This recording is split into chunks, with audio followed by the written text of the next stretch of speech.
जो लोग ये कहते हैं नाउज़ुबिल्लाह कि एक इंसान ने कुरान लिखा है, मोहम्मद सल्लल्लाहु अलैहि वसल्लम ने कुरान लिखा है, प्रोड्यूस किया है।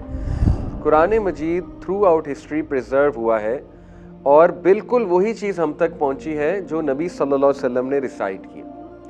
कोई और मजहबी किताब नहीं ये क्लेम कर सकती कि वो एग्जैक्ट वही है। जो लोग आज के दौर में किसी एडिक्शन का शिकार है, बहुत एडिक्शन हैं आजकल लोगों को, ठीक है, सोशल मीडिया एडिक्शन हो सकती है, पॉर्न एडिक्शन हो सकती है, किसी और किस्म की एडिक्शन हो सकती है, उनके लिए इस पूरी केस स्टडी में कितनी उम्मीद है कि कुरान मजीद वो किताब है जो आपको एडिक्शन से निकाल देगी। सेल्फ हिस्ट्री गवाही दे रही है कि कुरान मजीद जहाँ भी लगाओगे, आप इम्प्लीमेंट करोगे, अपनी ज़िंदगियों में लेके आओगे, एडिक्शन छूटेगी। सोसाइटी में लेकर आओगे, एडिक्शन छूटेगी। एक घराने में लगाओगे कुरान मजीद के लॉज, कुरान मजीद घर में पढ़ाया जाएगा, उसके लॉज को इम्प्लीमेंट किया जाएगा, घरों में बरकत आएगी। घरों में कोई बुरी आदतें हैं, घरों से बुरी आदतें ख़त्म होंगी। बहुत ज़्यादा एक सैड फेज़ में गुज़र रहा था, मेरी ज़िंदगी बहुत सैड फेज़ से गुज़र रही थी, तो मैंने कोशिश की कुरान को पढ़ने की। तो कुरान जब मैंने खोला तो पहली चंद जो आयात थी उनमें से एक आयत ये थी कि गम ना करो, तुम ही कामयाब होगे अगर तुम मोमिन हो। एक आई स्पेशलिस्ट है और वो 100 साल पहले किताब लिखता है आई के ऊपर, तो क्या चांसेस हैं 100 साल बाद उसकी किताब ऑथेंटिक होने के?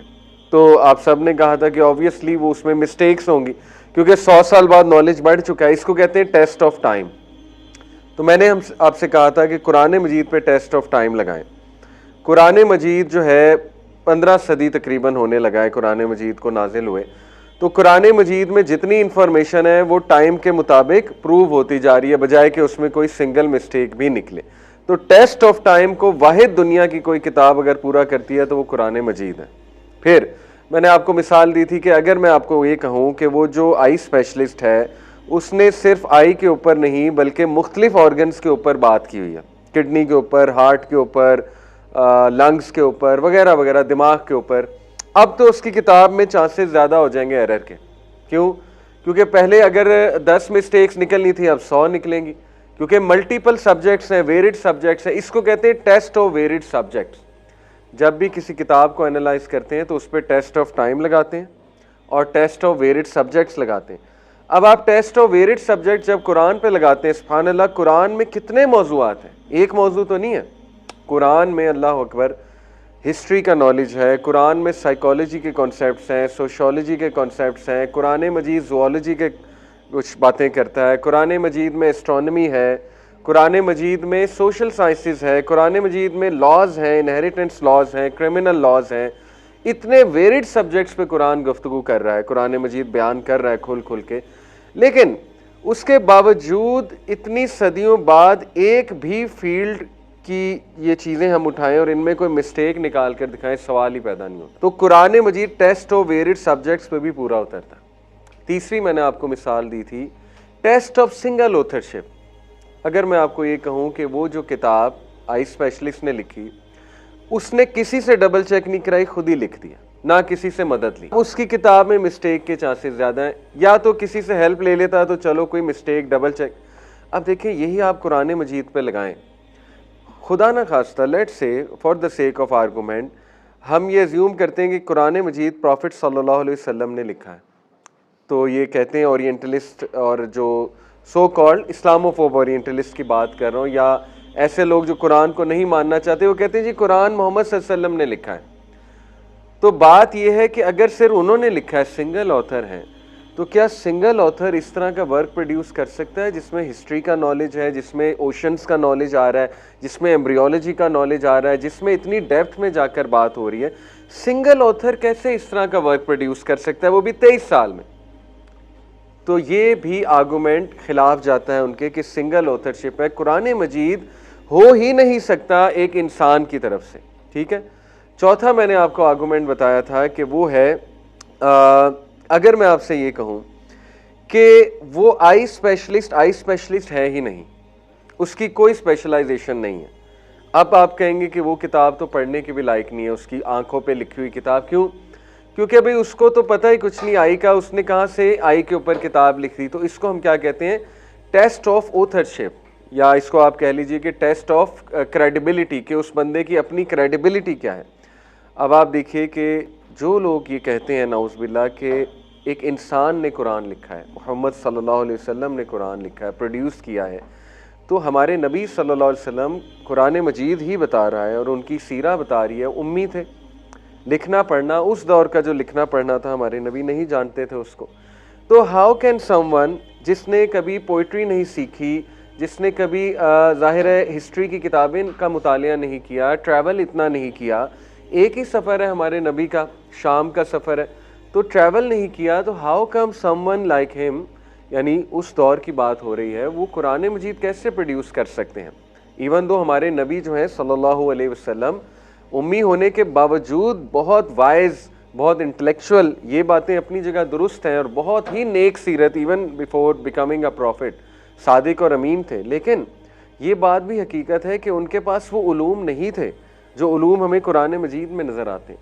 तो ये 4 आर्गूमेंट्स मैंने आपको दिए थे, test of time, test of varied subjects, test of single authorship और टेस्ट ऑफ क्रेडिबिलिटी। तो बहरहाल इसके अलावा देखिए सबसे बड़ा हमारा आर्गूमेंट जो है कुरान मजीद की हक्कानियत पे, वो उसकी प्रिजर्वेशन है। कुरान मजीद थ्रू आउट हिस्ट्री प्रिजर्व हुआ है और बिल्कुल वही चीज़ हम तक पहुंची है जो नबी सल्लल्लाहु अलैहि वसल्लम ने रिसाइट किया। कोई और मजहबी किताब नहीं ये क्लेम कर सकती कि वो एग्जैक्ट वही है। जैसे कि बाइबल, उसकी सोर्स क्या है, बाइबल हम तक कैसे पहुंची, प्रिजर्व कैसे हुई थ्रू आउट हिस्ट्री, गीताज, उपनिषद, वेदास, महाभारता, उनकी क्या सोर्स है, किसने नरेट करवाई, किसने लिखवाई, हम तक कैसे रीच की।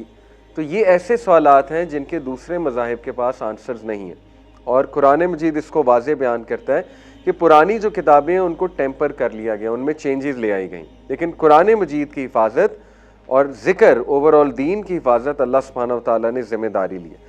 आज इंशाल्लाह कुछ हम बात करते हैं कुरान मजीद के फ़ज़ाइल पे।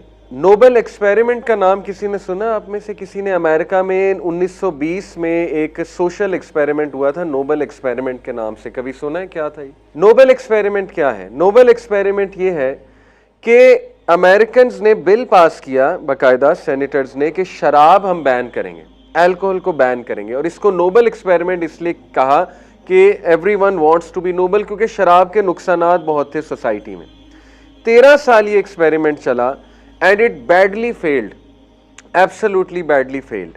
यहां तक कि अभी स्लाइड्स आपको नजर आती हैं, तो 1933 दिसंबर 5 दिसंबर 1933 में मजबूरन सेनेटर्स को ये लॉ पास करना पड़ा। दिसंबर 5 1933 को जब ये हेडलाइन आई कि प्रोहिबिशन एंड्स एट लास्ट, तो खुशियां मनाई गई। वो बार्स वाले भी खुशी मना रहे हैं और जो पीने वाले हैं वो भी बहुत खुशी मना रहे हैं। और इतनी रेजिस्टेंस उन्होंने शो की, इतनी रेजिस्टेंस शो की कि 13 साल बाद मजबूरन, बल्कि ऑन द कॉन्ट्ररी, जब शराब को हराम किया गया तो क्राइम और बढ़ गया और वायलेंस और बढ़ गया उस सोसाइटी में।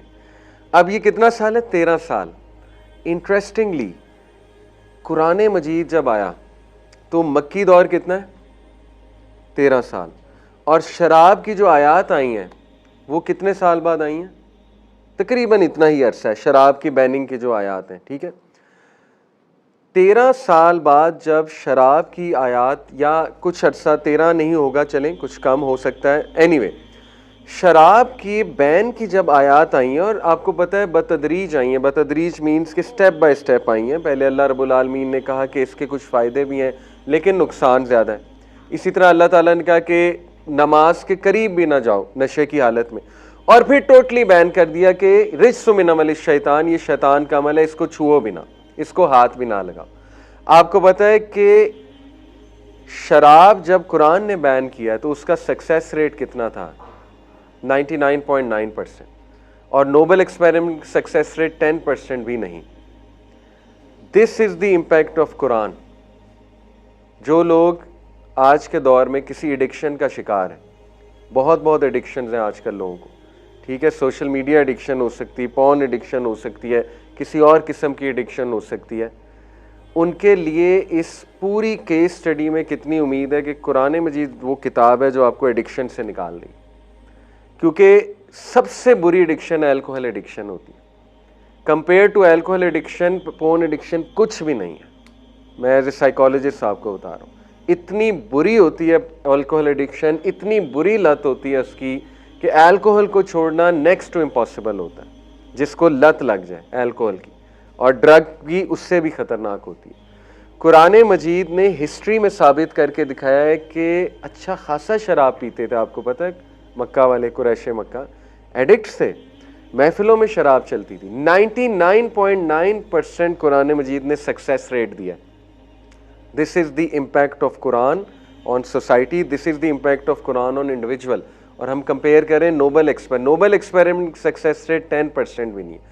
तो देखिए ये इट्सेल्फ हिस्ट्री गवाही दे रही है कि कुरान मजीद जहां भी लगाओगे, आप इंप्लीमेंट करोगे, अपनी जिंदगियों में लेके आओगे, एडिक्शन छूटेगी। सोसाइटी में लेकर आओगे, एडिक्शन छूटेगी।